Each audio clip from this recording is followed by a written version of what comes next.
Okay, so welcome back everybody. We're going to do the style sheets for the paragraphs next.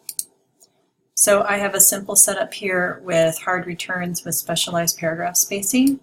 So I'm going to just click anywhere in there. It doesn't matter where. If you have drop caps, if you have hanging indents, if you have any other type of setup that needs 2 paragraph styles or 3 paragraph styles, for example, indents, you don't indent the first paragraph, you're going to have 2 to 3 styles. So I'm doing a simple one right now. So I'm clicking in here and I am going to just go to paragraph styles, new paragraph style, name it final body text,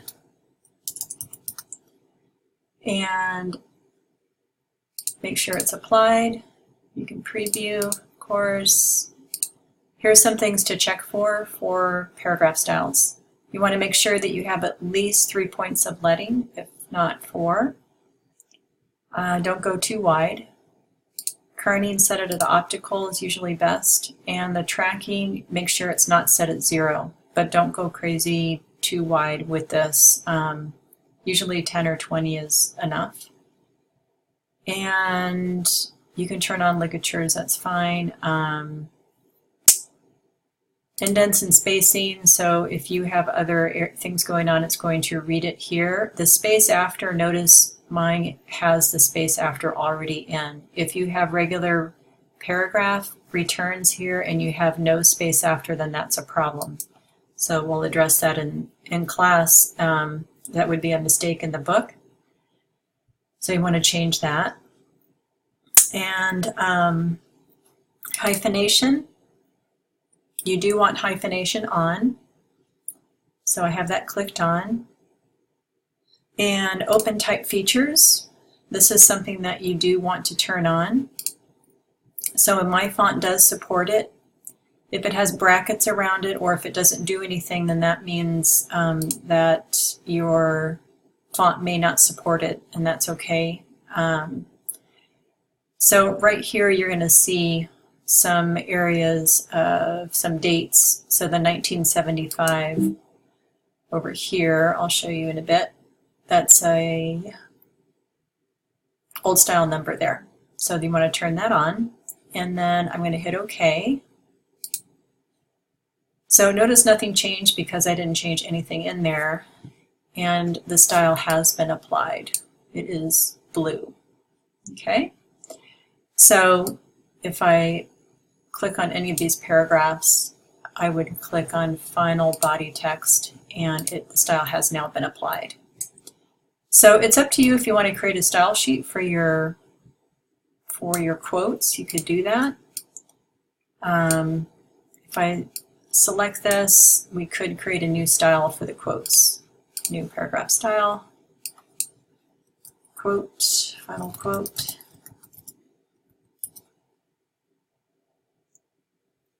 And you could go through and you do not want hyphenation on your quotes, by the way. Okay, notice that it does have a plus sign on there. That's telling you that there is a change in the style. Basically, that means this has an italic in there.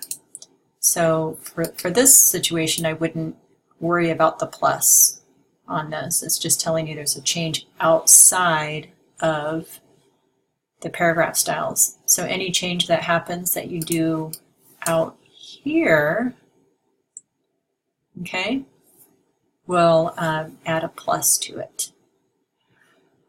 Okay, so your large quote here, you could create a style sheet for that if you'd like as well. But I'm not going to do that right now. Okay, so for right now, what I'm going to do is I'm going to put this over here, and I'm going to take my text here and delete it because I'm not going to need that anymore. I'm going to move my quote over here to the left just in case we need it. And by the way, if you have if you can't see your working area here, your artboard, then just hit W on the screen and then you'll be able to see it. Okay, so let's bring in, sorry, I'm going to move this over again because we need to be able to see this text. So we're going to bring this text over as well. And we're going to work on bringing the text in, okay? So I've got my area set up here, and I am on, I am on page 8-9. And actually, before we bring the text in, sorry, I'm going off script here a little bit. We are going to change the page numbering to start our new page numbering on page 8-9, change this to page 1 and 2. Okay, so the way that we do that is I'm on page 8 and I'm going to right click and go to numbering and section options. Sorry, I did that out of order, my bad. You're going to right click and deselect allow document pages to shuffle. When you right click again, go to numbering and section options. If you do that out of order, it won't work, okay? Now I'm just going to click start page numbering at 1. Do not change this to 8, okay? Just click start page numbering at 1, hit OK, hit OK. Now we have page 1 and 2. So if you see the page all by itself, that means you did it out of order. So just do Command Z a couple of times and go back and do it the correct way. All right, so the next thing that we're going to do is start our text on page 1. So Command D or File Place will get us to our text. So I'm going to the AIGA MetaList 2017 MetaList RTF file. For whatever reason, the Word file is not importing, so don't worry about that. Just use the RTF file and click on that. Okay, so hope you can see this, but if I hit Option Shift and it's loading my cursor here with the entire article. So when I click, it's now populated my pages. Okay, so remember on page or old page 6-7 here, we have that quote here from Susan. So we're going to delete that text and delete it here. Okay, and we're going to start with the husband, but you need to create your heads and subheads. By the way, I should have said that at the beginning. Make sure that you have those already written down and you know where your breaks are going to be in your article. So I think if you have about three should do it, 4 if you'd like, but you need to break up the article a little bit. So I'm just going to copy this so I have it. Copy that, and it's going to, oh wait, no, I'm not going to do that, sorry. Okay, so what I'm going to do is type in Design Duo,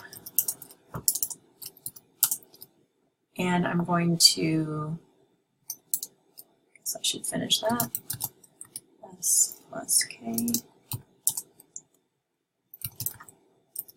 Love at first sight. So that was my head and subhead that I have. So here's one of the shortcuts, and I think I'm following the script pretty well from the directions that I gave you. If I go out of order a little bit, just it's all the same steps, but just might be slightly out of order, but you'll get to the same end. So if I click in here anywhere and I go to Command Y or Edit in Story Editor, now I have the entire article right here. So the great thing about the Story Editor here is you can format your whole book from right here if you'd like, okay? So if I select it all, the majority of your text is your body text. So here's my style sheet. I'm just going to click on body text. And it's got the plus in there, so I don't like that. So I'm going to hit, I don't know what's going on there, okay, with the plus. That's a little bit of a warning for me because I don't see the right thing happening here. So I'm going to right click, and where it says apply final body text clear overrides, now it's changing. Okay. Okay, so now I'm going to hit, just move this over. Okay. So hopefully, if from here, you can click in here and then you can put in your heads and subheads. You can type them directly in here, or you could type them in here. It doesn't really matter. Okay. So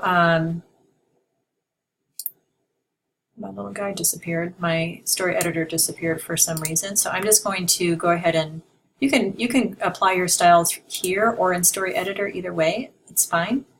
So I am going to now do my heads and subheads because my body text is already done. So now I've got, it's going to select my head and hit final head. And notice there's a little bit of a problem here. So it didn't read this, this line. So I'd have to troubleshoot and figure out why that happened. So that's good that it happened, so it can show us that it's not perfect every time. You just have to go in and double check, see what happened. So love at first sight, there we go, that's our subhead. Click on that, that matches. Spacing's pretty good, right? The only thing that's missing is this line here, which is interesting because when I highlight it, maybe it's because I need the space here. I'm not sure. That's interesting that it didn't come up. So, you know what I would do is I would copy this, copy it, and paste it, and that didn't come in. Very interesting. So I'll take a look at that. Okay, so we've got the rest of it working pretty well. Notice that I put my quote was about right here, and so I actually took some of the text here and then I just swallowed it up. Whoops. Sorry. Swallowed it up right there. And then I created the quote over here. So I could just move it over if I wanted to, because that is the first page. And I can move this over here. Or I could create it new and just design it with the style sheets. Okay, so notice when I swallow this up, it just moves the rest of the text down here, so it didn't disappear. Okay, and I'll probably wait to the end to try and figure this out. I want to show you a few more things before I troubleshoot that. So one of the things that you can do is hit your preview here, take a look at it and see what it's looking like. You know, other than our mistake right here, it's looking pretty good. Right? So we have definitely some things to work on. Okay, we have a really short article here. So we're going to have definitely needing some white space for the quotes. Don't be afraid of white space to spread this out over several more pages. Okay? And then there's some areas to work out as well, because we have a orphan line here. Okay, so of course when this comes down, that orphan line wouldn't be there. So what I'm going to do is just show you how to swallow up an orphan line that way. Right here we have a widow. This is a bit problematic here because we wouldn't want Weddle all by itself. So there's a few different ways that you could work on this. I think that I would probably put my cursor in front of the and then hit Shift Return. And I'm going to bring down Skolos and Shift Return. So that works better, okay, than what we had before. Okay, so one of the things that I didn't cover in class and I can show you right now is, let's come to an area. So right here where it's got a quote mark, we want this to hang. So I'm going to go to type, I'm going to select the type and go to Type,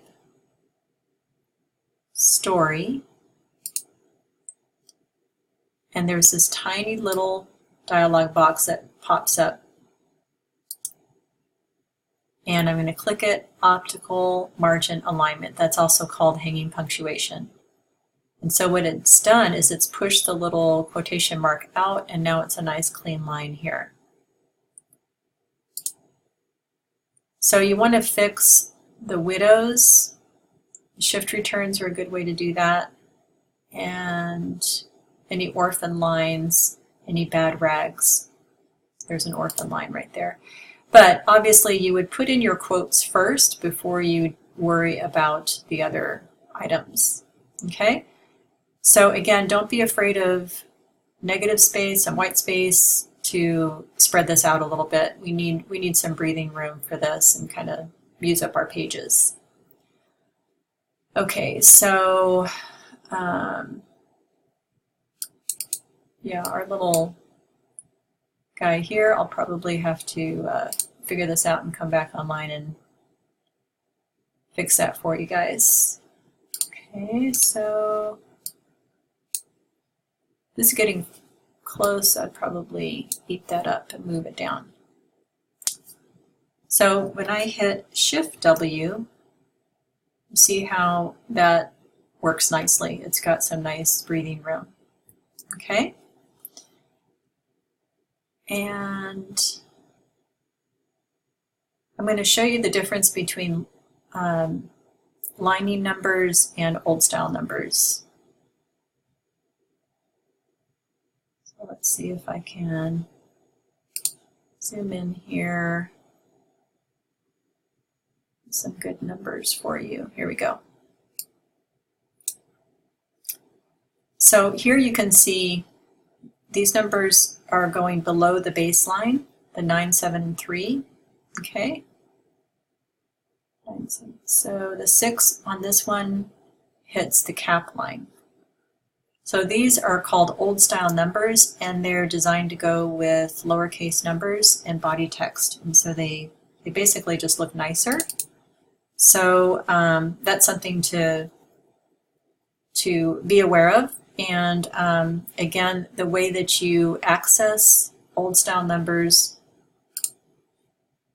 So if I'm here in the text and I want to change the numbers to lining or old style, I would come out here to the flyout menu way over on the right hand side with the 3 lines. Go to Open Type, Proportional Old Style. But of course you can put that into your style sheets and not have to do that to every one, so that's the best way to do it. But let's say that I wanted to change this and show you what regular numbers look like, the tabular lining. So if I zoom into this here, you can see it all lines up with the cap. Okay? That's the difference between old style and tabular lining. Okay, so a few more things to go over. what we need to remember is to format the double dashes. For some of you, your break in thought might come in as a double dash, maybe, maybe not. I think we got lucky this time and they came in as a regular M dash. So that's for a break in thought. That's an M dash. And the way that the options here, the way that you would work with a break in thought would be an M dash, that's the long dash with no space, or you could do insert special character, markers, hyphens and dashes, an N dash, but you would put a space on either side. So you can do one or the other, but you have to be consistent. So don't use M dashes and N dashes, okay? So choose one way and stick with it. Okay, so again, you need to have about 3 quotes, 3 to 4 quotes, 3 to 4 heads or subheads, some kind of breaking up the text, and then put those heads and subheads into the table of contents right here, and then match the page numbers with them, okay? So that's what my table of contents is looking like right now. And by the way, you notice that the styles don't match, which is why I did this here, because I want you to make sure that the styles match. So here they're more matching a little bit of the subhead, but they need to match the style of my heads. So these I would have to change and take off the all cap and then go with probably a larger style and less track. So it matches a little better to my style here, okay?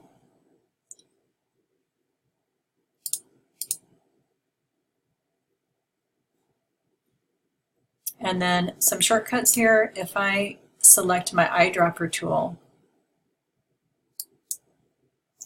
and click on it, now it's loaded. See a little T, loaded T here? And then it will take the same style and bring it over here. So make sure that your styles match, okay? And this jumped a little bit, so I would make sure that these were all in the same place. So that's not perfect the way it is, but it's at least matches the style, okay? Okay, so the other thing I wanted to talk about, obviously I'm not formatting this whole book for you for this example, but I don't know where that came from. But you do need to format the timeline, okay? So I would probably use the tab key. See how these come in? It looks messy right here. So I would use a little bit of hierarchy, maybe a bullet here. If you look at how Susan Merritt did it in the website, it'll give you some clues for the cleanness of it. But use your tab key and try your best to format this area, okay?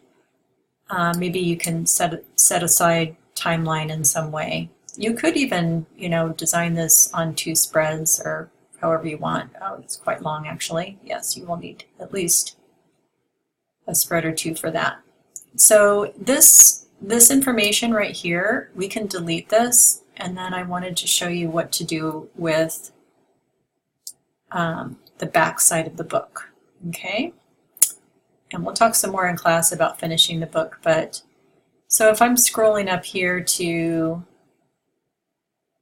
my cover and then the back side, what I want you to do is to put your information. You can design the back however you'd like. This is just how I did it, but you put your name as a designer on the back, and then use this information here, article, the www.aiga.org, the font, whatever font you use for the body text, and maybe the point size and the leading, production, San Diego State University, typography 1, with some hierarchy of some kind here. But use it a little bit small, don't overpower the back page with this, okay? We're going to use it as a very small colophon on the back. And then we'll talk about how to cut this up and work with it when you do your book, when you glue it all together, okay? This is a good place to show you what optical alignment also does with regular text. So if I select this and I go to Type, Story, and Optical Alignment, so watch what happens. Watch the G, the W, the S, and the T. So they kind of line up a little bit better. Okay? It's a little subtle thing, but it makes a difference. Okay, so this is what we have so far, and let's review it real quick. So that's our cover, title page. Again, it doesn't have to look exactly like the cover. I just happened to do that. I didn't want to scale it down. I did end up scaling it down a little bit. You don't have to do this, by the way, for your table of contents. I just used it. And then have the quote there, the table of contents numbers. You can use the word contents or table of contents if you like. And then this section here, and I'm going to try and troubleshoot for you and come back. Okay, so we're back, and I was just troubleshooting to figure out why this was not working, but basically I just kind of played around with these settings until I tried it on another area until it came back in, but it wouldn't come back in until I changed it from text to column, and then I changed the offset, and then it appeared. So it's just a matter of trial and error with the paragraph rules. Sorry to pick such a complicated head for you guys, but I just wanted you to see that you could get a vertical rule in there as well as a horizontal rule. That was the point of that. Okay, so we'll go over more in class and kind of troubleshoot some problem areas. So, but basically, that's how we lay it out. We'll see you guys in class.